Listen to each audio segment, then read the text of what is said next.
All right, welcome back to the channel. I hope everyone is doing well today. Shout out to the subscribers. Big up anybody new locked in. Thanks for watching. I really appreciate it. This coming Saturday or Sunday, if you're in Australia, we got Tzsyu taking on Tony Harrison.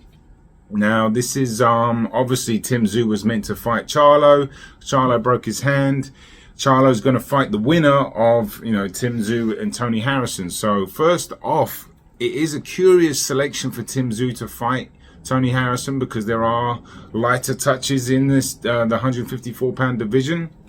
So you got to take your hat off to Tzsyu for sure, because Tony Harrison is very skilled, highly skilled, coming off a very impressive win against Sergio Garcia, and obviously former world champion himself. But he's got a tremendous amount of skills, and it's the type of fighter and the type of opponent that can make you look really bad, and it's hard to look good against someone like Harrison. You can, obviously, if you can break him down. He's been broken down and he's been stopped in the past 3 times by Jared Hurd. Jamel Charlo got to him. And who was the other guy that stopped Tony Harrison? I forgot off the top of my head. I'll leave it down here. I know. I literally looked at BoxRec yesterday. But anyway, nonetheless, I think, Harrison is, like I said, coming off a really good performance, and he's also in a great place right now, Tony Harrison. I follow him on social media, and when I can always, not always, but usually tell when a fighter's in a really good place.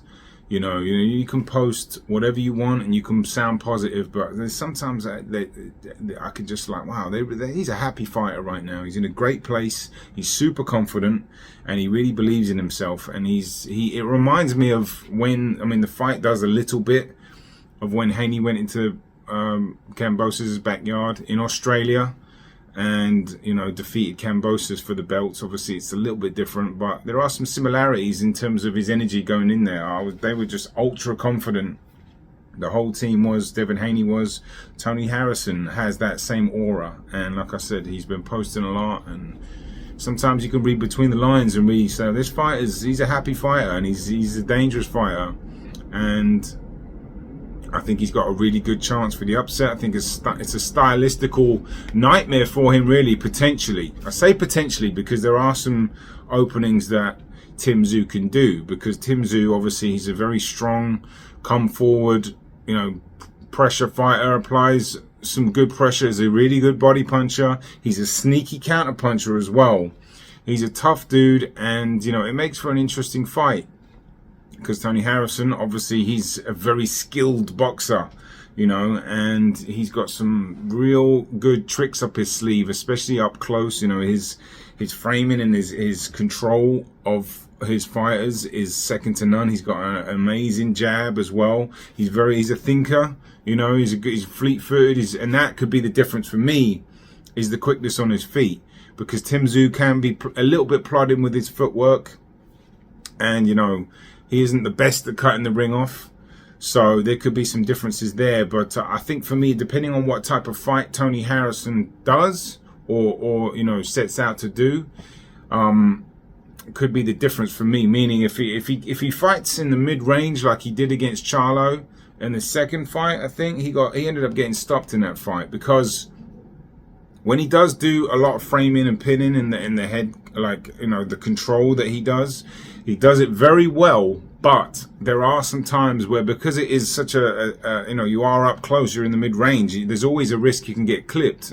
And he's been clipped before doing just that. Maybe he falls in love with his skills a bit too much, because it is one of the harder things to do in boxing, is to be able to see and frame and pin your opponent whilst moving away from the punches. You are in punching range, so Tzsyu can punch a little bit, and there's also something that Harrison does with his jab. Like I said, he's got a very well educated jab. Its timing is very good, but what he does do often, it can be a little bit of a lazy jab, and he doesn't necessarily fight with his hands on his chin anyway, so he kind of pours out at it, but it can be timed, because he doesn't bring it all the way back to his chin, just because that's his style, and you can split the jab, or a little sneaky counter right hand. I think and he's been caught with that in the past too, and it is there. He definitely leaves his jab out. He definitely paws with it sometimes a bit too much. If he's not moving or if he doesn't get his head off the line, there's an opportunity for a sneaky counterpunch, a sneaky overhand right. Like I said, splitting his jab and coming over the top, Tzsyu, because he is a crafty little counterpuncher. And I think it just, like I said, it depends on which discipline. The discipline Harrison's going to have to put in is going to have to be quite high. He's going to have to keep moving, keep jabbing, keep Tzsyu on the outside, and try not to fall in love with his skill set too much with the framing and pinning and, you know, the control he has. Because I think Tzsyu's going to be a lot stronger than probably he might have faced. I mean, Jarrett Hurd stopped him. I'd have to rewatch that fight to get a full detail on it. It's been a while since I saw that, but I'm assuming he had to deal with the strength of Hurd because he's relentless, you know. And Tzsyu is relentless and he's tenacious. And like I said, Tzsyu himself, you know, he applies a fairly inactive high guard a lot of the times, which could be detrimental to him if he's just going to be getting jabbed all night. And I think Tony Harrison's going to probably know this. I think he's going to have to use his jab a lot, use his feet a lot, and like I said, not fall in love with his skill set, which he's really good at. But you might want to just keep your distance and not get stuck in that mid-range or in the pocket for too long. But Tzsyu, I'd imagine, would look to obviously apply a lot of pressure. I'd like to see him cut the ring off a bit more.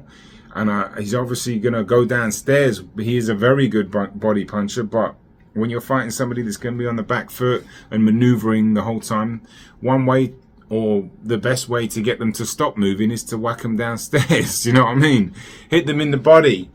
It takes the wind out of the sails and, you know, slows him down, and he'll want to catch up with him and then bully him a little bit and maybe just rough him up because, you know, if Tzsyu is having issues cutting the ring off and is having issues with Harrison, it's going to be a fairly routine. I say routine. It'll be an easier fight for Harrison if he's able to keep it long, keep his jab working, stick off those occasional 1-2s he likes to do as well, keep it moving, and you know, keep jabbing, and the footwork is going to be an issue for Tzsyu. But Tzsyu does have an opportunity here. I think he really can. He can obviously get to Harrison like other opponents is. I think it's really, if it goes to points, I would favor Harrison. And I will favor Harrison in this fight. I think from all the things that I've said, I think, you know, if he keeps a disciplined fight, he's in a really great place right now. He really, really, really believes in himself. And he's just a happy fighter. And he's got the skill set to do it. But if Tzsyu comes out, cuts the ring off, is able to do a bit of damage, get to his body, get those sneaky counter punches in, you know, maybe make him think about throwing the jab by countering the jab. You know, that's one way to shut the jab down. Or jab with him, you know, if he just elects to just keep that inactive high guard right there, he could get peppered with that jab a bit too long and lose the rounds. But it's an interesting fight. For me, it has the potential to be a little dull, but for dull fights, for me, that's still quite interesting because I do love to watch skill. You know, I was raised on skill.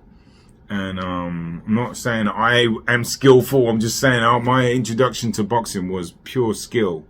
And I've been around it a lot and I really like watching it. So, and hopefully we get a good fight, and, you know, that's all we can ask for. And I've got loads of videos coming, and we've got this Inui Fulton fight that just got announced. It looks like the Haney Loma fight is about to be announced, and it's a great time for boxing. I keep telling you, 2023 is going to be a great year.